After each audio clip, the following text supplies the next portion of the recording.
ఉన్న బంగారాన్ని విడిపించి ఆ రోజు ఆన్లైన్ రేటుకే మేము కొంటాం. Sharma gold company.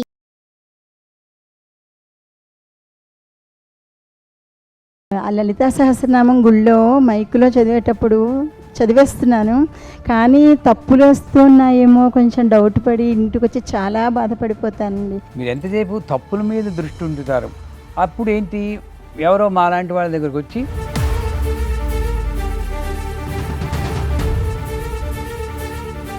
పూజలో ఏకాగ్రత కుదరడానికి ఏదైనా సలహా? పూజలో ఏకాగ్రత కుదరాలి అంటే ముందు మంత్రం కన్నా కూడా మానసికంగా పిల్లలు ఒడుగులు అయ్యాయండి. వాళ్ళు వర్క్లు ఇవి అవి అని ఒక్కొక్కసారి స్నానం చేయకుండా గాయత్రి మానేస్తున్నారు. వాడు స్నానం చేయలేదు, గాయత్రి చెప్పలేదు అంటే కొంతవరకు కారణం తల్లిదండ్రులు. ఇంట్లో వీళ్ళు మంత్లీ ప్రాబ్లం వచ్చినప్పుడు దీపం పెట్టద్దు, మీరు కూడా పెట్టద్దు అని ఇంట్లో అలా తిరిగేస్తారు. అది పెట్టచ్చా పెట్టకూడదా అనేది. ఏది ఏమైనా సరే శారీరకంగా జరిగే మార్పులని ఆధ్యాత్మికంతో లింక్ పెట్టకూడదు. నమస్కారం, వెల్కమ్ టు సుమన్ టీవీ. నేను గీతాంజలి. అందరికీ శ్రావణ మాసం శుభాకాంక్షలు. శ్రావణ మాసం అనగానే ప్రతి ఇల్లు కూడా ఎంత కళకళలాడుతుందో ఆ మహాలక్ష్మి పూజలతోటి. ఇందులో భాగంగా వరమహాలక్ష్మిని పూజించుకునేటువంటి ఒక దివ్యమైన పండుగ దినాలని చెప్పుకోవాలండి. వరమహాలక్ష్మి పూజ విధానమే చాలా ప్రత్యేకంగా ఉంటుంది.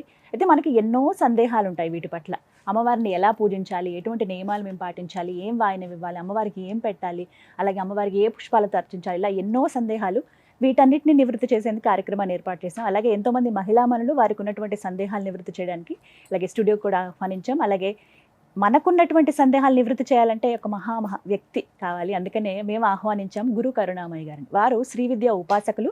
ఎంతోమందికి శ్రీ విద్యను అంటే ఉపాసన చేశారు, మంత్రోపదేశం చేశారనమాట చాలామందికి. అందులో భాగంగా వారిని మేము ఈ సందేహాలు అడిగితే ఖచ్చితంగా అందరి ముఖంగానే నేను చెబుతానన్నారు. ఇక ఆలస్యం చేయకుండా కార్యక్రమాన్ని ప్రారంభిద్దాం. స్వాగతం పలికేద్దాం గురువు గారికి. గురుగారు నమస్కారం అండి. చాలా సంతోషం మరొక మారు మిమ్మల్ని కలవటం. ఈ విధంగా ఎంతో శుభప్రదమైనటువంటి ఈ శ్రావణ మాసంలో ఆ లలితా సహస్రనామం గుళ్ళో మైకులో చదివేటప్పుడు చదివేస్తున్నాను, కానీ తప్పులు వస్తున్నాయేమో కొంచెం డౌట్ పడి ఇంటికి వచ్చి చాలా బాధపడిపోతానండి. దానికి ఏమన్నా బాధపడండి, మంచిదే. ఎందుకంటే తప్పులు వస్తున్నాయేమో అని బాధపడుతూనైనా కంటిన్యూ చేయాలి. అప్పుడు కొన్నాళ్ళకి ఆవిడే ఏదో కరుణ వెళ్ళి మంచి చేయిస్తుంది. ఇప్పుడు మన ఇంటర్నెట్లో పెద్దవాళ్ళు సంగీతం నేర్చుకునే వాళ్ళు అన్నీ రైట్గా చదువుతున్నారన్నా 1,00,000 తప్పులతో ఉంటాయి. పెద్ద పెద్ద సంగీత వాగ్గేయకారులు లాంటి వాళ్ళు కూడా తప్పులు చదువుతున్నారు. ఎవరో ఒకళ్ళో ఇద్దరు సరిగ్గా చదివేవాళ్ళు ఉన్నారు. సామవేదం షణ్ముఖ శర్మ గారు, చెల్లకరే బ్రదర్స్, నాకు తెలిసిన వాళ్ళు, చాగంటి వారు శుభ్రంగా చదువుతారు. మిగతా అందరూ ఎవరితో తప్పులు చదువుతాం. కానీ మీరేంటంటే అక్కడ మీరు ఎంతసేపు తప్పుల మీద దృష్టి ఉంచుతారు. అప్పుడు ఏంటి, ఎవరో మాలాంటి వాళ్ళ దగ్గరకు వచ్చి అసలు లలితా సహస్రనామం ఏం తప్పులు జరుగుతాయి, ఎలా కరెక్ట్గా చదవాలో ఒకసారి నేర్చుకోండి అంతే. లక్ష రోమ లతాధారత సమున్నేయ మధ్యమ, రైట్. అది లక్ష రోమ లతాధార తాసమున్నేయ మధ్యమ. తాసమున్నేయ ఏమిటి? దుష్ట దూర దురాచార శమని దోషవద్యత, తప్పు. అది ఇలా కరెక్ట్ చేసుకుని దుష్ట దూర దురాచార శమని ఇలాగ నేర్చుకుని చదవండి. బాధపడడం తప్పేం కాదు, కానీ దానికోసం మానేయకండి. ఎవళ్ళు ఏం చెప్పినా ఇంటర్నెట్లో కాదు ఎక్కడ చెప్పినా ఇలా చదవకూడదు, దీక్ష ఉంటేనే చదవాలి, అది తప్పులు చదివితే తప్పు, ఎవరు చెప్పినా వినకండి. ఏం వచ్చినా నేను మానను, ప్రహ్లాదుల్లా ఉండాలి. హిరణ్యకశిపుడు పావుల చేత కరిపించినా మానలేదు. ఆ ప్రహ్లాదుడు మీకు అనుగ్రహించుగాక అని కోరుకుంటున్నాను. నా పేరు రమణి. పిల్లలు ఒడుగులు అయ్యాయండి. వాళ్ళు వర్క్లు ఇవి అవి అని ఒక్కొక్కసారి స్నానం చేయకుండా గాయత్రి మానేస్తున్నారు. దానికి ఏమన్నా? మీ సమస్య కాదు. నేను అమెరికాలోకి వెళ్ళి పూజకి వెళ్ళాను. వాళ్ళు పిట్స్బర్గ్ టెంపుల్లో మన రూపాయల్లో చెప్పుకోవాలంటే 26 లక్షల రూపాయలు ఖర్చు పెట్టి అబ్బాయికి ఒడుగు చేయించాడు. అంత ముందు రోజే చాలా ముచ్చటపడ్డాను. ముచ్చటపడి నమస్కారం పెడితే ఫ్లవర్ చెప్పాను. ఫ్లవర్? వాట్ ఫ్లవర్ అన్నాడు. అమ్మో కేసులా ఉంది, డేంజర్లా ఉంది. నిన్ననే ఒడిగైంది. ఓకేనా నీ గోత్రం. డాడ్ వాట్స్ యువర్ గోత్ర అన్నాడు. ఆ మహానుభావుడు ఒక్క నిమిషం మా నాయనమ్మని అడిగి చెప్తాను నాయన, వీళ్ళ నంబరు ఆ ఇంట్లో నేను పూజ చేయలేదు. అవునండి, నేను ఎందుకు చేయను ఇక్కడ? నీ తెలియనప్పుడు గోత్రము ఏమీ తెలియకుండా ఆ 26 లక్షలు అనాథ శరణాలకు ఇస్తే వాళ్ళు బాగుపడుతుంది. ఇది వేసుకున్నందులో ఏమీ లేదు. అంటే దానికి కొంతవరకు కారణం మన ఇంట్లో పెద్దవాళ్ళు పొద్దున్న లేచి సంధ్యావందనం చేస్తున్నారా, వాళ్ళు పొద్దున్నే లేస్తున్నారా, వాళ్ళు ఎటువంటి జీవితం గడుపుతారు, వాళ్ళని మాత్రమే అనడానికి లేదు. మనం ట్రెండ్ సెట్ చేసామనుకోండి, ఇప్పుడు పురోహితులు ఉన్నారు, వాళ్ళ ఇళ్ళలో సాధారణంగా పిల్లలందరూ పొద్దున్నే లేసారు. ఎందుకు? వాళ్ళందరూ దాంట్లోనే ఉంటారు. మనం ఆఫీసులకు వెళ్తూ ఉంటాం, మన పాటి మనం వెళ్తాం, మనం ఉడుగులు చేయించే వాళ్ళు చేయాలంటే ఎలా చేస్తారు? అప్పుడు ఒక మంచివాళ్ళు పెద్దవాళ్ళని తీసుకొచ్చి అసలు సంధ్యావందనం నా దృష్టిలో ఆడవాళ్ళు మగవాళ్ళు అందరూ చేయాలి, ఏ కులం వాళ్ళైనా చేయాలి. ఇలా అంటే మనం బయలుపోతుంది ఇది వీడియో. అందరూ చేయాలి. మొన్ననే మా పీఠంలో సంధ్యావందనం నేర్పించాం ఆడవాళ్ళకు కూడా, చిన్నదిగా, పెద్దదెక్కలేదు. ఈ సంధ్యావందనంలో గొప్ప మంత్రాలు ఉన్నాయి. నీళ్లలో ఉన్న శక్తి మొత్తం అందులో వర్ణిస్తాడు. నాకు బాగా నచ్చింది ఏంటంటే, గంగా యమునోర్మధ్యే వసంతే మే ప్రసన్నాత్మాన తిరందీవితం వర్ధయంతి నమో నమో గంగా యమునోర్మునిభ్యచ్చ నమ సంధ్యాయే నమ సావిత్ర్యే నమ గాయత్ర్యే నమ సరస్వత్యే నమ సర్వాభ్యో దేవతాభ్యో నమ దేవేభ్యో నమ ఋషిభ్యో నమ మునిభ్యో నమ పితృభ్యో నమ. అక్కడ ఆ రకంగా నేను అమ్మని నాన్నని తలుచుకుంటాను. మాతృభ్యో నమ అని నేను యాడ్ చేసుకున్నాను. ధన్యవాద మంత్రం లేదు, వాళ్ళు తొక్కేశారు, ఆడవాళ్ళ పేరు రానివ్వరు. ఆవిడ నేను యాక్ట్ చేసుకున్నాను మాతృభ్యో నమ అని. ఆవిడ బతికున్నా బతికి లేకపోయినా సరే దేవేభ్యో నమ పితృభ్యో నమ మాతృభ్యో నమ. మా గురువు గారిని తలుచుకుంటాను. ముగ్గురు లేరు ఇప్పుడు. ఈ రకంగా నా మునులు, దేశం సుభిక్షంగా ఉంది, పక్క దేశంలో అల్లల్లాడుతున్నారు, బంగ్లాదేశ్ అల్లల్లాడిపోతుంది, గాజా అల్లల్లాడిపోతుంది, భారతదేశం ఇన్ని విభేదాలున్నా ఇన్ని భాషలు పాడుతున్నా సుభిక్షంగా ఉందంటే హిమాలయాల్లో తపస్సు చేసుకునే ఈ మునులే. గంగా యమున యోర్మధ్యే వసంతి దేమే, గంగకి యమునకి మధ్యలో నుండి చిరంజీవితం. మీరందరూ బాగుండాలి నాయన, ఎవరిని చెప్పుకుంటున్నాం? అలా చెప్పి అవకాశం ఇచ్చి సంధ్యావందనం అది ప్రతి ఒక్కళ్ళు చేయాలి. బ్రాహ్మీం తర్ప్యామి, గాయత్రీం తర్ప్యామి. తర్పణం అంటే పితృదేవతల తర్పణం వాళ్ళు మొగాళ్ళే ఇవ్వాలని ఇది ఒక పెద్ద ఒక రాంగ్ కల్చర్ వచ్చేసింది మరి. తర్పైది తర్పణం, ఆనందంగా ఎవడుంటాడో ఆ ఆనందాన్ని వెలిబుచ్చడమే తర్పణం. హ్యాపీగా తాతగారికి కూడా నేను బాగానే ఉన్నాను తాతగారు, ఏదో మా నాన్నగారిని అమ్మగారిని ఇచ్చారు, బాగున్నాను, బ్రహ్మాండంగా ఉంది, ఇది తర్పణం. సో ఆ రకంగా చెయ్యొచ్చు. అంచేత వాడు స్నానం చేయలేదు, గాయత్రి చెప్పలేదు అంటే కొంతవరకు కారణం తల్లిదండ్రులు. ఐఎమ్ సారీ, చేస్తారండి, చేస్తారు. చిన్నప్పుడు ఏ వయసులో ఒడుగు చేశారు వాళ్ళకి? రీసెంట్గా 14 అలా చేశాను. 14 చేసినప్పుడు ఒక్కసారి నా దగ్గర ఫోన్ చేయించండి, నేను మాట్లాడతాను. పెరటి చెట్టు వైద్యానికి పనికిరాదు, తెలిసిందా? మా పిల్లలకు మేము చెప్పినా కన్నా గీతాంజలి గారు చెప్తే కొంచెం వింటారేమో. మీరు మంచివాళ్ళే మా పిల్లలు, బట్ జనరల్గా మా లాంటి వాళ్ళు వచ్చి నాయన అది దాంట్లో ఉన్న విశిష్టత చెప్పి అది ఎందుకు నువ్వు చేయాలి అంతే అనే పని వినరు. ఇప్పుడున్న జనరేషన్స్కి లాజికల్ కంక్లూషన్స్ ఇవ్వాలి, ఎందుకు చెయ్యాలి. H2 + O2 = H2O ఆ మంత్రంలో ఉంది, చెప్పండి, వెంటనే చేస్తాడు. సరేనా? విద్యుత్ ఉంది, అది తల మీద చల్లుకుంటే బ్రెయిన్ సెల్స్ యాక్టివేట్ అయ్యి బ్రహ్మాండంగా తెలివితేటలు వస్తాయిరా, పెద్ద పెద్ద సీఈఓలు అయిపోతారు, సీఈఓలు అయిపోతారు, వెంట చేస్తాడు. అంతే, పెద్ద సంధ్యావందనం చెప్పకండి, వాళ్ళందరూ చేసి వాళ్ళు వేరే వ్యవస్థ ఉంది. వీడి చిన్న సంధ్యావందనం చెప్పి ఏమి అక్కర్లేదు, ఆచమన చేసి ఓ 11 సార్లు గాయత్రి అదే చెప్తున్నారండి వాళ్ళ నాన్నగారు. నా దగ్గర పంపించండి, ఫోన్ చేయించండి. నెక్స్ట్. నమస్కారం గురువుగారు, నా పేరు శశిరేఖ, కేపీహెచ్బి నుంచి వచ్చాను. పూజలో ఏకాగ్రత కుదరడానికి ఏదైనా సలహా చెప్పగలరా? పూజలో ఏకాగ్రత కుదరాలి అంటే ముందు మంత్రం కన్నా కూడా మానసికంగా ఏదో చిన్న టెస్ట్ పెట్టుకుందాం మనం. మీరందరూ కూడా మీ జీవితంలో ముఖ్యమైన, మీకు తీరని కోరికలు ఏవో ఉంటాయి కదా, మీకు ముఖ్యమైన కోరికలు 3 చెప్పండి. మీ జీవితంలో ముఖ్యమైన 3 చెప్పండి. టకటకా చెప్పాలి, ఆలోచించుకోవాలి. ముఖ్యమైన అనగానే మీకు ఎక్కడ నొప్పి పెడుతుందమ్మా, ఇక్కడ నొప్పి పెడుతుంది అనరు, అంటే అదే కరెక్టు. ముఖ్యమైన కోరికలు 3 చెప్పండి. చక్కట 1, 2, ఇంకా దాని విన్ను 2, 3. మీరు మా చిన్న అబ్బాయికి ఐపీఎల్ ఒకటి. రావాలని కోరికండి. మా వారి ఆరోగ్యం 2, బాగుంది. నాకు కూడా ఆరోగ్యం బాగోవాలి. 3, పిల్లలు బాగా చదువుకుని సెటిల్ ఒకటి. అంతకు మించి నాకే వచ్చింది. మిగతా 2 గుర్తు రావట్లేదు. మీరు పిల్లలు బాగుండాలని 1, మిగతా 2 గుర్తు ఆరోగ్యంగా రావట్లేదు. ఉండాలి. మీరు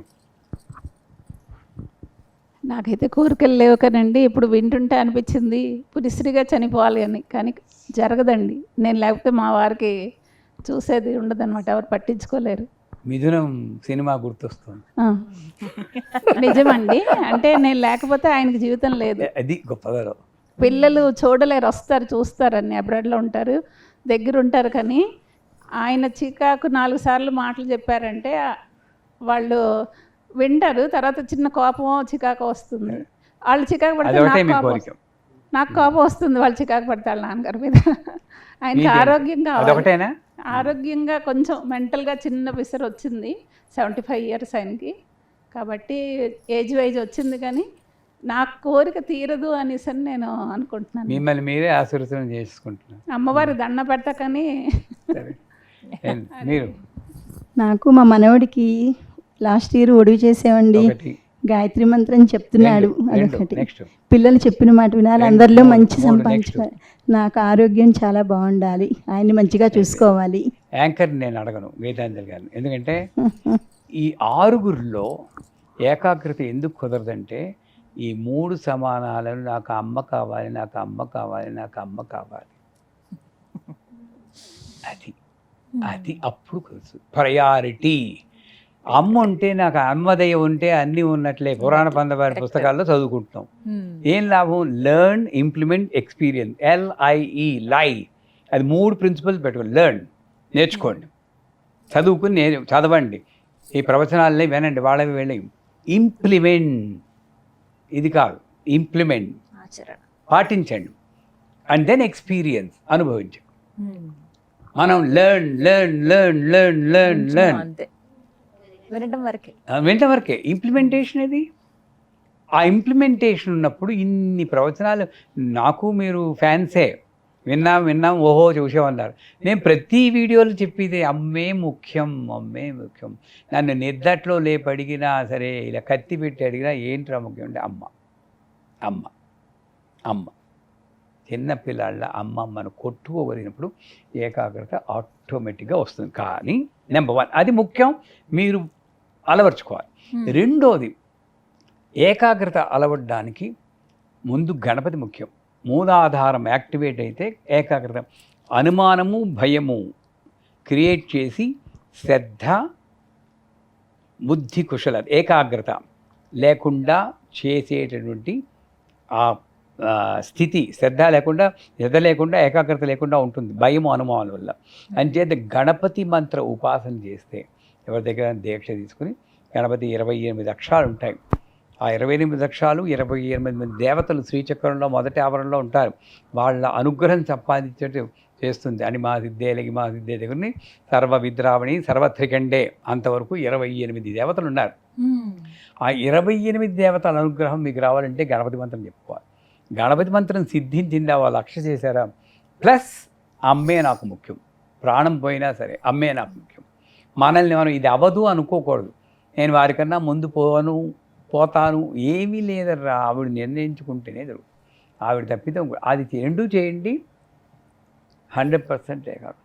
అయితే మా వారు రోజు అమ్మ అమ్మ అనుకునే ఉంటారండి. తెల్లారు లేచింది, అమ్మ నువ్వే నా మొదటి దైవాన్ని, నీ తర్వాత నాన్నగారు అనుకొని, ఇంకా అదే ధ్యాసలో ఉంటారు. కుళ్ళు రాదా? నన్ను వస్తుందండి, కుళ్ళే కదా. ఎందుకంటే 48 ఇయర్స్ నుంచి నేను చేస్తున్నా, 45 ఇయర్స్ అయింది మీ అమ్మగారు చనిపోయారు, నేనే చేస్తున్నా మీ కింద, నన్నెందుకు అనరు నాకు అవన్నీ బుద్ధులు రాకుండా, చెడు బుద్ధులు రాకుండా ఏం చేయాలో ఒక చిన్నది చెప్పండి. ఆవిడ ఆయన అమ్మని తలుచుకున్నా మీలో ఉన్న అమ్మనే తలుచుకుంటున్నారు. మిమ్మల్నే పొడియరు అనుకోండి, మిమ్మల్ని రక్షిస్తున్నారు. నువ్వు నాకు చేసావు అంటే ఇప్పటికే మీరు నేనే మీకు చేశాను అనుకుంటున్నారు. అది ఇంకా పెరిగిపోతే సౌభాగ్యం అన్నది ఈ అహంకారంతో ఉంటే సౌభాగ్యం లేదు. అది లేకుండా రక్షించడం కోసమే మీ భర్త మిమ్మల్ని కాకుండా అసలు అమ్మని వేరే స్త్రీని పొగిడితే మీకు కొడుకు కావాలి, కానీ అమ్మని జగదంబ అన్ని స్త్రీల సమిష్టి రూపం ఆవిడ్ని తలుచుకుంటున్నారు. ఆయన చూస్తూ అనకూడదు, కానీ కుళ్ళు కన్నా ఇలాంటి స్థితి నాకు కూడా రావాలి అని తన్మయత్వం చెందాలి. అది ఉత్తమమైన లక్షణం. చేత ఆయన చేసేది అన్నిటికన్నా ఉత్తమమైన సాధన అదే కరెక్ట్, అమ్మ సాధన. అందులో మీరు 75 అన్నారు. శాస్త్ర ప్రకారం 60 ఏళ్ళు వస్తే షష్ఠ్యబ్ది పూర్తి అని చేస్తారు. అక్కడ మృత్తికా స్నానం చేస్తారు, మట్టితో స్నానం చేయిస్తారు. ఎందుకు? అప్పటికైనా వీడికి తెలియాలి కలిసిపోయే టైం వచ్చిందిరా బాబు, గంట కొట్టేది. ఫస్ట్ బెల్, నేను ముందు రైలు వస్తూ ఉంటే ఫస్ట్ బెల్ కొట్టేవారు పోయే అవన్నీ. మీరు చూసే విన్నారు అప్పుడు మీ చిన్నప్పుడైనా? ఫస్ట్ బెల్ కొడతారు, టింగ్ టింగ్ అని 2 సార్లు కొడితే అప్పు వరుస డౌన్ ఉండి. First bell 60. తర్వాత 70వ పడిలో పడ్డాక దాన్ని ఏదో ఉంటారు, ఏదో పూజ గుర్తు రావట్లేదు, ఆ పూజ చేస్తారు. అప్పటి నుండి మా వేమకోటి కృష్ణయ్య గారు గర్విడి సూర్యోపాసకులు చెప్పారు, సుబ్బారావు గారు దాని తర్వాత మంచినీళ్ళు కూడా అడగకూడదు భార్యను సొంతంగా. అంటే వానప్రస్థం మొదలైంది, డిపెండెన్సీ ఉండదు. ధర్మరాజు మహాప్రస్థానం నడుస్తుంటే ద్రౌపది ఆగమంటే ఇంకేం లేదంటాడు చూడండి, ఆ స్థితి. అంటే మీ వారు 75 అన్నారు కాబట్టి ఆ స్థితి వస్తుంది ఆయనకి. రన్నింగ్ అండి, రన్నింగ్ 75, ఇంకా నవంబర్ 25కి నిండిపోతుంది. 70 దాటిపోయింది. అంచేత మెల్లిగా ఇండిపెండెన్స్గా వానప్రస్థంలోకి వెళ్ళి సన్యాసము ఉంటే కాషాయ వస్త్రాలు వేసుకోవడం కాదు, అన్నిటి నుండి విడిపడి అక్కడే ఉంటున్నా దేనితోటి సంబంధం లేకుండా ఆ తాదాత్మ్యంలో అమ్మ అమ్మ అమ్మ అనుకోవడం, ఆ స్థితికి చేరుకుంటున్నారు. సంతోషించండి. మీరు ఎప్పుడు మిమ్మల్ని ఆశీర్వదించుకోకండి, నాకు జరగదు, నేను ముందు వెళ్ళిపోను అన్నది. ఆవిడ ఒకవేళ వెళ్ళిపోవాలంటే మీరే అడ్డుకుంటున్నారు. కానీ నేను వెళ్ళిపోతే ఈయన్ని ఎవరు చూసుకుంటారంటే, ఆయన పుట్టినప్పుడు మీరు ఆయనకి తెలియదు, ఆయన పెళ్ళి అయ్యేదాకా ఎవరు చూసుకున్నారో ఆవిడే చూసుకుంటుంది. మీరు వెళ్ళిపోయాక కూడా మీరు నేను కాదు. అర్థమైందా? సారీ, కళ్ళ నీళ్ళు వస్తున్నాయేమో, బట్ ఎవ్వళ్ళు లేరు అంతే. ఆ రకమైన మీకు 60 దాటే 65 ఏళ్ళు వచ్చాయి. మీరు కూడా అలాగని వాళ్ళు పట్టించుకోకని కాదు, మెల్లిగా ఆ డిటాచ్మెంట్ లేకపోతేనండి చాలా కష్టం అమ్మా. అది ఈ స్థితి ప్రాణం వెళ్ళిపోయడం అన్నది బంధాలను. అందుకే హార్ట్ అటాక్ వచ్చి ప్రాణం పోతే అత్యుత్తమ అనుగ్రహం. ఏ క్యాన్సర్ వచ్చి నువ్వు ఇంకో 2 నెలల కన్నా బతకం అంటే ఆ 2 నెలలు వాళ్ళు పడి బాధ ఎప్పుడైనా ఆలోచించా. అందుకే భగవంతుని ఎందుకు పూజ చేయాలంటే సౌభాగ్యం కోసం కాదు, మనవలు క్షేమంగా ఉండడం కోసం కాదు, గాయత్రి చేయడం కాదు. వాడు చేస్తే ఎంత చేయకపోతాడంటారు. నాకు అలాంటి స్థితి కాకుండా తక్కువని ప్రాణం పోయి తలిచిపోయే స్థితి నాకు రావాలి. అందుకు ఆ దౌర్భాగ్యత చావు కోసం ఎదురు చూసి దౌర్భాగ్యత నాకు కలిగించకు తల్లి. ఎలా అంత మరణయాతనండి, ఉంటూ చూస్తుంటారు, వదిలేసి వెళ్ళిపోతాం. వాళ్ళకి యాతనే వీళ్ళకి యాతనే. అంటే ప్రతి ఒక్కడు కూడా భగవంతుని ఎందుకు పూజించాలంటే ఈ స్థితి. ఆ బంగ్లాదేశ్లో లేవు మనం, గాజాలో లేవు, యుక్రెయిన్లో లేవు, పవిత్ర భారతదేశంలో ఉన్నాం. చక్కగా సుమన్ టీవీలో కూర్చుని మంచి విషయాలు మాట్లాడుకుంటున్నాం. వేరందరూ సినిమాలు చూసి వాట్సాప్లు పట్టుంటే ఇంత మంచి విషయాలు మాట్లాడుకుంటున్నాం. ఇది కదా భాగ్యం. అందుకోసం నేను భగవంతుని పూజించాను. అంధవిశ్వాసం అంటారు కదా, బోల్డన్ని అంటే ఉంటాయి. కుడికన్నా అదిరితే ఏమైపోతుందో అని ఒక భయం ఉంటుంది, లేదా పిల్లి ఎదురు వస్తుంది ఏంటవుతుందో అని భయం. సరే అని సర్ది చెప్పి మనసుకు సర్ది చెప్పి ముందుకు వెళ్ళిపోతాం, కానీ ఆ భయం తొలగట్లేదు మనసులోంచి. నిమ్మకాయ అంటే నడిదారిలో ఉన్న నిమ్మకాయ మడితే ఏదో అవుతుందని చెప్పి ఆ భయం అది ఎలా పోవాలి? ఎవరు జనబే చేయడైనా ఒక ఒంటి స్తంభం మేర కొట్టించుకొని తక్షకుడు కాటుని రప్పించుకోవడానికి 7 రోజులు భాగవతం సప్తాహం విన్నాడు. ఏమైంది? పురుగు రూపంలో వచ్చి తక్షకుడు కాటేశాడు. అంటే అర్థం ఏమిటి? నువ్వు ఎంత జాగ్రత్త తీసుకున్నా జరిగేది జరగ మాను. నువ్వు నిమ్మకాయ తుక్కినందు రావట్లేదు, మృత్యవే స్వాహ మృత్యవే స్వాహ ప్రాణానాం గ్రంథిరతురుద్రామాం విశాంతక తేనాన్నేనాప్యాయస్వ నమో రుద్ర విష్ణవే మృత్యుర్మే పాహి మమ మృత్యుర్నశ్యతాం ఆయుర్విద్యతాం అని రుద్రం చెప్తుంది. అంటే చావుని తగ్గించి పంచమని, అంటే 500 ఏళ్ళు బెడ్డ మీద పడుకోమని కాదు. ఈ భయమే చావు. చస్తూ బతుకుతున్నాం మనం భయపడుతూ. అలా అయితే ఇలా ఆ మృత్యువు నుండి రక్షించు తండ్రి అని శివుని వేడుకుంటాం.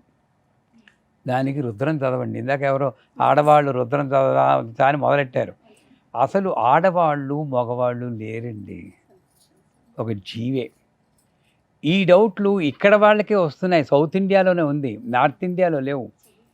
పర్టికులర్గా ఇక్కడే ఆంధ్రప్రదేశ్లోనే అనకూడదు, కానీ నేను ఆంధ్ర, ఇక్కడే వచ్చింది. ఎందుకు వచ్చిందో నాకు తెలియదు. కొంతవరకు మన ఛానల్స్ కొంతవరకు కారణం, పుస్తకాలు కొంత కారణం, అన్నీ చదివేస్తున్నాం. ప్రతి ఒక్క చదవచ్చా అంటే శాస్త్రం ఏంటంటే చదవనక్కర్లేదు.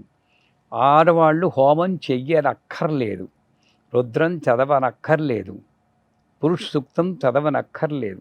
ఇది కరెక్ట్. ఎందుకు? ఇది చదవాల్సిన అవసరం పురుషుడికి ఉంది. వీడు అహంకార స్వరూపుడు కాబట్టి.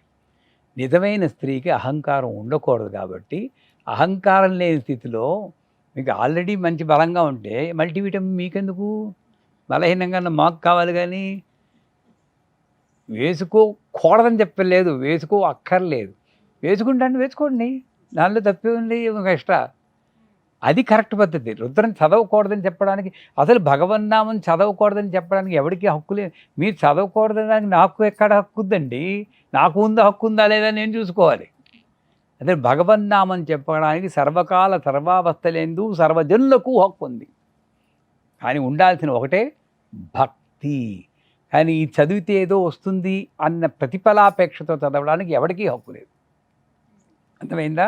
ప్రతి ఒక్కళ్ళు రుద్రం చదవండి. నేను ఇలా అంటే మళ్ళీ వస్తాయి కమెంట్లు వస్తాయి, నాకు తెలుసు. అయినా సరే నాకు భయం లేదు. అందరూ అసలు అమతిర్మేధ శృతి స్మృతిర్ అనుత్తమా ఎక్కడొచ్చింది అది? పుణ్యకీర్తి పుణ్యలభ్య పుణ్యశ్రవణ కీర్తన ఎక్కడో విన్నామే, లలితా సహస్రనామం. అమతిర్మేధ, మతిర్మేధ కాదు, అమతిర్మేధ అంటే నీ ఆలోచన కన్నా ముందున్నది లలిత. నీకు రుద్రం చదవమని చెప్పిందే లలిత. వేరే యూట్యూబ్లో చూసిన వాళ్ళ వీడియోలు ఎందుకు వినాలి? నాకు ఆలోచనే వచ్చింది, ఈవిడికి వచ్చింది, మీకు రాలేదుగా. ఆవిడకి వచ్చింది, ఆవిడ సెలెక్ట్ చేయబడి రుద్రం చదువుమా, మా ఆయన పేరు నీ నోట మీద వినాలంది అని ఆవిడ చెప్పుకుంటోంది. ఈవిడేం చేస్తుంది? అయ్యో భయం వేస్తుంది, చదవకూడదా అంటుంది. ఆవిడ గోల పెడుతుంది, నేను చదవంటుంటే నువ్వు చదవేమిటి తల్లి అని. ఇది స్థితి. అంచేత నీకు చదవాలి అని అనిపిస్తే ప్రతిఫలాపేక్ష లేకుండా కేవలం భక్తితో చదవాలనుకుంటే వెంటనే చదివే. ఏమవుతుంది చూద్దాం. ఏమవదు. మీరు భయంతో చదవడం మానేస్తే అంతకన్నా దౌర్భాగ్యం కొట్టలేదు. ఆలోచన రావడమే, మంచి ఆలోచన రావడమే. మరి ఇన్ని చెప్పిన వాళ్ళు ఇవన్నీ వింటున్నారు.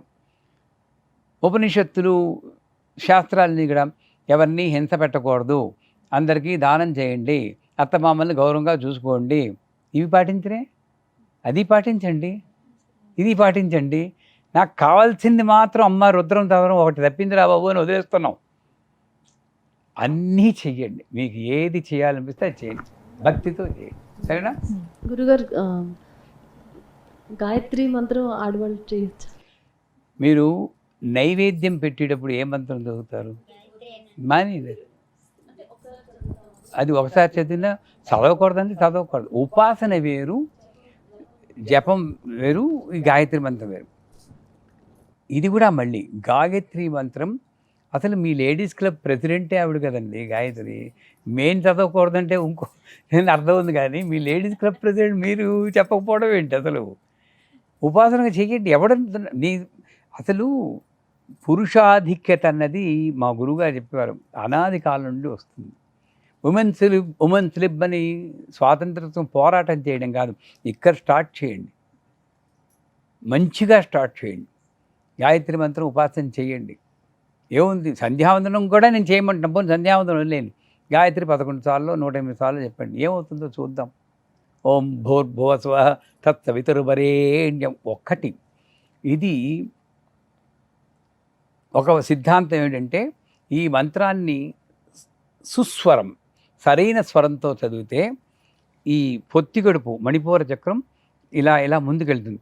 ఓం భూర్భువస్సువః తత్సవితుర్వరేణ్యం భర్గో దేవస్య ధీమహి ధియో యో నః ప్రచోదయాత్. మూమెంట్ చూసారా? ఇది పిల్లలు కలిగే వయస్సులో గర్భాశయం మీద ఒత్తిడి పెంచి పిల్లలు కడగకుండా ఉండడానికి ఆస్కారం ఉంది అన్న భయంతో వాళ్ళు అనొచ్చు. కానీ ఇప్పుడు మహామహా పండితులే ఇక్కడ నుండే వస్తుంది. ఇక్కడ నుండి ఎవరికి వస్తుంది? ఇది ఎక్కడ కదలదు, ఎవరికి లేదు. ఒకవేళ ఇంకో వాదన నా వాదన ఏంటంటే, ఒకవేళ అసలు అమ్మవారిని తప్పు చదివినా ఉపచదివినా ఆవిడ ఇంకా అసలు పిల్లలు కలగకుండా ఉన్నవాడికి పిల్లలు కలిగిస్తుంది, కానీ కలిగి వాళ్ళు కలగకుండా చేయించింది అమ్మ ఎందుకు అయిందమ్మా ఆ నమ్మకం ఉన్నవాడు నా పట్టించుకొని నేను చెప్తానంతే. ఉపదేశం లేకుండా ఏమీ చేయకూడదు అని అంటున్నారు కదండి, అందుకనేసి ఇవన్నీ మేము ఎలా చేస్తామని. ఈ మాట విని ఎన్నేళ్ళు అయింది మీరు ఉపదేశం లేకుండా ఏమి చేయకూడదు అన్నది? ఎన్నేళ్ల క్రితం విన్నారు? ఇప్పుడు వింటున్నామండి. ఎప్పుడు? 10 సంవత్సరాల నుంచి చెప్తున్నారండి. 10 సంవత్సరాల నుంచి చెప్తున్నారు, ఇప్పుడు చెప్తున్నారు. కరెక్ట్. చెప్తున్నప్పుడు అమ్మ మీద నిజంగా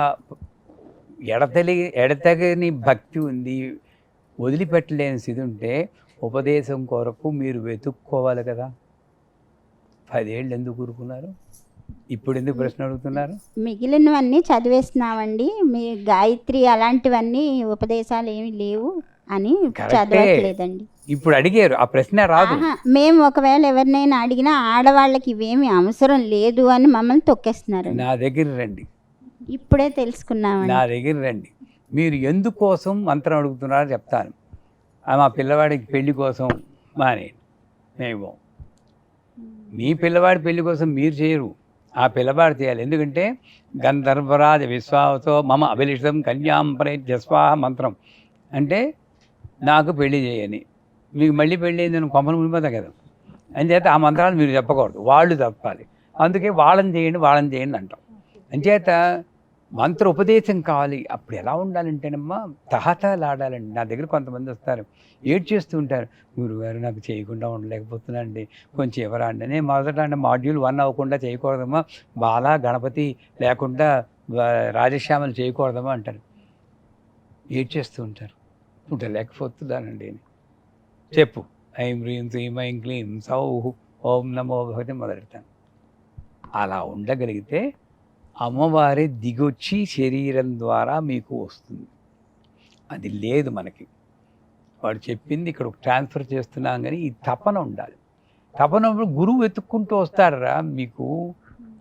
నాకు తపన లేకపోయినా నా అమ్మవారు నన్ను కన్నమ్మ యశోదమ్మ అదృష్టం వల్ల నాకు 25 ఏళ్ల వయసులో నా గురువు నన్ను వెతుక్కుంటూ వచ్చాడు. నేను మామూలు మనిషిని, ఇప్పుడు మామూలు మనిషిని, కొంచెం ఏదో స్పెషల్ వచ్చిందంటే ఆయన మంత్రం చెప్పినందువల్ల. అంచేత మీరు ఆ తపనను పడాలమ్మా. అందరూ కూడా పూజలు ఎందుకు ఫలించవు, మంత్రాలు ఎందుకు ఫలించవు? మంత్రాలు ఫలిస్తాయి, పూజలు ఫలిస్తాయి. తపనతో చెయ్యండి. వంట చేస్తూ ఎప్పుడు పూజకి వెళ్తానా అని తపన పడుతూ చేయండి. నైవేద్యం చేస్తున్నప్పుడు భోగం, అమ్మవారికి భోగం చేయాలని యథాశక్తి దాంట్లో జీడిపప్పులు, కిస్మిస్ పళ్ళు, నెయ్యి అన్నీ పోసి తిరుపతి చక్కెర పొంగల్లా చేయండి. మొక్కుబడిగా బెల్లం ముక్కలు పెట్టకండి. ఇది ఈ తపన. ఎప్పుడెప్పుడు అవుతుందా అని తపనతో ఉంటే తప్పనిసరిగా మీకు ఉపదేశం ఆయనే వస్తాడు, ఎవడో ఒకడు. ఇంట్లో వీళ్ళు మంత్లీ ప్రాబ్లం వచ్చినప్పుడు దీపం పెట్టద్దు, మీరు కూడా పెట్టద్దు అని ఇంట్లో అలా తిరిగేస్తారు. అది పెట్టచ్చా పెట్టకూడదా అనేది డౌట్. మీకు కోడళ్ళు ఉన్నారా? కోడలేనండి. మీరేమంటారు మీ కోడల్ని? ముందు మీరు చెప్పండి, నేను చెప్పడం కాదు. వాళ్ళు వద్దన్నారని మేము మానేసామండి, పెట్టట్లేదు. మీరు మీ కోడలకి ఏం చెప్తున్నారు?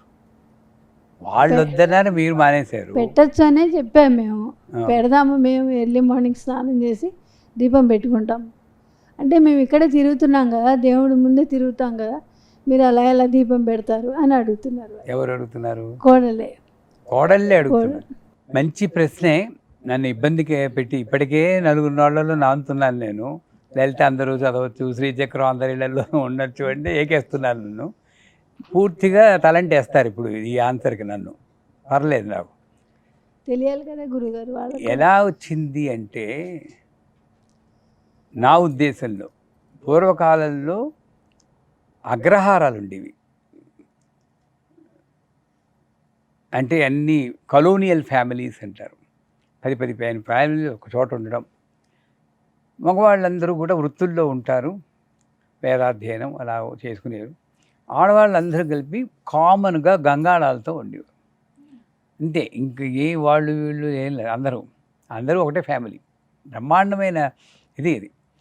దాంట్లో వీళ్ళందరూ బాగా అలసిపోయేటప్పటికీ ఒక రెస్ట్ ఇవ్వడం కోసం దాంట్లో బాహ్యంగా శారీరకంగా జరిగే స్థితి కూడా మీకు అలసట ఇస్తుంది కాబట్టి వాళ్ళని దానికి ఒక సెపరేట్ గది పెట్టి, నా చిన్నప్పుడు ఒక గది ఉండేది, ఆ గదిలో కూర్చోబెట్టేవారు. మేము అడిగేవారు, ఎందుకు ఆ గదిలోకి వెళ్తున్నారంటే దేవుడు చెప్తాడని. మాకు అది కూడా అప్పుడు చెప్పేవాళ్ళు కాదు, దేవుడు చెప్తాడు. మీకు ఎలా తెలుస్తుంది అంటే మా అమ్మని దేవుడు చెప్తాడని. నాకెందుకు చెప్పడు, నీకు చెప్పడు అంతే, ఎలా నోరు మూసుకో, ఎలా ప్రశ్నలు నువ్వును అని మా అక్క. తెలిసేది కాదు నాకు. అలా కూర్చోబెట్టేవారు. ఒక రకంగా ఆ సిస్టమ్ మంచిదే, ఆడవాళ్ళ మీద కొంచెం వాళ్ళకి రెస్ట్ ఇవ్వాలని సహృదయతో. కానీ అక్కడ ఒక ఫాల్ట్ ఏంటంటే వాళ్ళు నీళ్ళు పోసుకోకూడదని చెప్పి ఆ 3 days 5 days అన్హైజీనిక్ కండిషన్లో సైంటిఫిక్గా చూస్తే అప్పుడే మీకు హైజీనిక్గా ఉండాలి, కాస్త బట్టలన్నీ మార్చుకుంటూ. అన్హైజీనిక్ కండిషన్లో మేము వదిలేయడం వల్ల లేనిపోని రుగ్మతలు మనకి తయారవుతున్నాయి. అది కాకుండా సైకలాజికల్గా కూడా మీరు డిప్రెస్ అవుతారు. అలా అందరూ దూరంగా కూర్చోబెడితే పిల్లలు ముట్టుకోకూడదు అంటారు, అంటరాని వాళ్ళ కింద చూస్తుంటారు. నేను ఎప్పుడు చెప్తాను, దేశకాల పరిస్థితులు బట్టి ధర్మం మారుతుందని. నిత్యక్లిన్నే నిత్యక్లిన్నా నిరుపమా నిర్వాణ సుఖదాయిని అని లలితలో చెప్తారు. నిత్యక్లిన్నే భేరుండే భక్తివాసిని అని ఖడ్గమాల్లో వస్తుంది. ఆ నిత్యక్లిన్నా అన్న దేవత తాంత్రిక పరంగా, వైదిక పరంగా వేరే మీనింగ్ చెప్తారు. మా గురువు గారు తంత్రశాస్త్ర నిపుణులు కాబట్టి మాది మిశ్రమాచారం, కౌళాచారం కూడా. కౌళాచారంలో మొదలెట్టాం, కానీ దేశకాల పరిస్థితులు బట్టి మిశ్రమాచారం, అంటే దక్షిణ కౌళం కలిపి మేము చెప్తాం. మీరు అనుకునేట్లు ఆ పూజలు అలాంటివి చేసి వాళ్ళని కాదు. ఏంటి నా కండిషన్ ఏంటంటే ఎవరైనా చేయొచ్చు, బ్రాహ్మిన్స్కే చెప్పాలి, వేరే వాళ్ళకి చెప్పకూడదు, ఇలాంటివి ఏమీ భక్తి ఉన్నవాడు ఎవరైనా చెప్పచ్చు. సో అలా చూస్తే కామాఖ్య అనే దేవతకి అంబువాచి అని చెప్పి ఉంటుంది, మరి అదే కదా. అప్పుడు వెళ్ళి నేను ఆ ఎర్ర క్లాత్ తెచ్చుకుంటే అష్టైశ్వర్యాలు అది ఎలా ముట్టుకుంటున్నారు, ఆయన దేవుడు. పుష్కరాలు కూడా ఒక రకంగా చెప్పాలంటే అదే అంటారు. ఆ సమయంలో అందులో మునులు వాళ్ళందరూ స్నానం చేసి పవిత్రులవుతారు. ఏది ఏమైనా సరే శారీరకంగా జరిగే మార్పులని ఆధ్యాత్మికంతో లింక్ పెట్టకూడదు. అలాగే భౌతికంగా జరిగేటటువంటి నష్టాలు, అంటే భర్త పోవడం, భార్య పోతే యజ్ఞానికి పనికిరాడు, భర్త పోతే సువాసనగా పనికిరాదు, ఈ రెండూ తప్పే నన్ను అడిగితే. భౌతికంగా జరిగే మార్పులకు వీళ్ళెందుకండి, ఓ జీవి ముందెళ్తుంది, ఓ జీవి వెనకెళ్తుంది, దానివల్ల వచ్చేది ఎలా పోతుంది, వీళ్ళు పెట్టుకున్నవి. సో అన్నిటికీ అర్హత ఉంది అందరికీ. ఆ రకంగా చూస్తే ఆ టైంలో ప్రతీదీ చేసి ముఖ్యంగా జపం చేయొచ్చు. కాకపోతే పెద్ద అండర్లైన్ చేసుకోవాలి, మీ కుటుంబాల్లో మీ అత్తగారు మామగారు వాళ్ళు ఏం చెప్తారో, ఈ భర్త ఏం చెప్తారో వాళ్ళు చెప్పినట్టు వినడం మంచిది. నేను చెప్పినట్టు విని మనశ్శాంతి కోల్పోయి కొట్టుకు తెచ్చుకోకుండా వాళ్ళు చెప్పినట్టు మధ్య మార్గంగా అని మనసులో మంత్రజపం చేసుకోండి, ఎవరికి తెలియదు. హాయిగా నేను అది చెప్తాను. వేమకోటి కృష్ణయాజి గారు లేరు, ఆయన ఇప్పుడు వెళ్ళిపోయారు. గొప్ప సూర్యోపాసకులు. నిప్పులు కొడుక్కునేది అంత నిష్ట. నేను అప్పుడు న్యూజిలాండ్లో ఉన్నాను. మా అమ్మాయి వేమకోటి కృష్ణయాజి గారు అంటే మహా ఇష్టం. ఇండియా వచ్చాం 5 ఏళ్ల తర్వాత. రాగానే ఇంకా వెళ్ళిపోయే టైం వచ్చినప్పుడు నాన్నగారు, డాడీ కృష్ణయాజి గారి దగ్గరికి వెళ్దాం అన్నా. సరేమ్మా రేపు వెళ్దాం. మర్నాడు బయట ఉంది. పద డాడీ వెళ్దాం. చంపేస్తారు, ఆయన దగ్గరికి వెళ్తానేంటమ్మా ఇలాగా అని అన్నారు. లేదు డాడీ, ఆయన నీలా కాదు, ఇన్ని కండిషన్లు ఏం లేవు, బ్రాడ్ మైండెడ్. దెన్ మరి పెరటి చెట్టు వైద్యాలు పనికిరారు కదా, తను ఉంటుంది కదా. అడుగు ఫోన్ చేశాను. వణుకుతూ ఫోన్ చేశాడు. నమస్కారం సుబ్బారావు గారు, ఏంటి రాలేదు? వద్దాం అనుకుంటున్నాను రేపు. వచ్చేయండి అన్న. చిన్న సమస్య వచ్చి పడిందండి, ఇదిగో ఇది సమస్య అన్న. నారాయణ అన్నారు. సరే, ఒక క్షణం మైనం, ఏం తిడతారా, ఎటువంటి పదాలు వస్తాయని. రమ్మనండి, అమ్మ ఆజ్ఞ అన్నారు. అటువంటి గొప్ప నిష్ణాతుడు వెనక సీట్లో మా అమ్మాయిని కూర్చోబెట్టుకుని భుజం మీద చేసి ట్రావెల్ చేశాడు. మొదటి రోజు నేను అన్నాను, అదేంటండి మీ ఆశ్రమంలో మిగతా వాళ్ళు వస్తే పరిమితి వారు మా అమ్మాయి అనేది లేదండి.